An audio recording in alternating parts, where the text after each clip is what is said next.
Since 1997, the Wyoming Game and Fish Department has monitored the distribution and prevalence of chronic wasting disease to understand its impacts on Wyoming's deer, elk, and moose populations.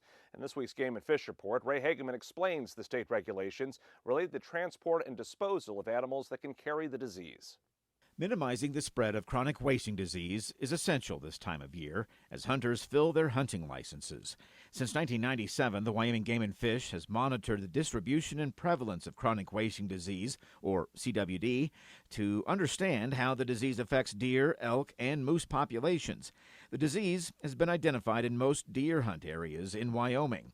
One area of focus is the transport and disposal of carcasses from deer, elk, or moose from the field, as the disease can be transmitted from CWD-positive carcasses of animals that aren't properly transported or disposed of.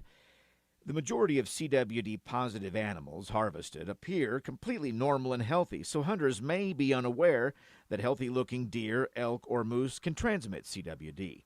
To minimize the possibility of transmission, Wyoming's regulations permit deer, elk, and moose hunters to transport only the following items within Wyoming: edible portions with no part of the spinal column or head attached, cleaned hide without the head, skull, skull plate, or antlers that have been cleaned of all meat and brain tissue, teeth, or finished taxidermy mounts.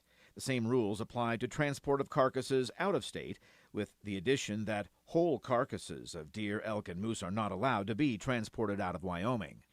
Deer, elk, and moose taken in Wyoming may be transported within Wyoming to a camp, a private residence for processing, a taxidermist, a processor, or a CWD sample collection site in Wyoming. But the head and all portions of the spinal column must remain at the site of the kill, or disposed of in an approved landfill or approved incinerator in Wyoming.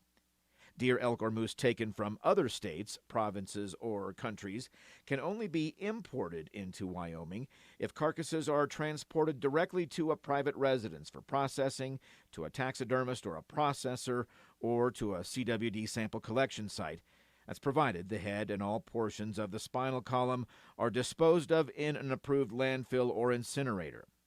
A solid resource for carcass disposal and transport is available on the Game and Fish website. A list of disposal sites is also there. This is Ray Hageman with the Wyoming Game and Fish Department.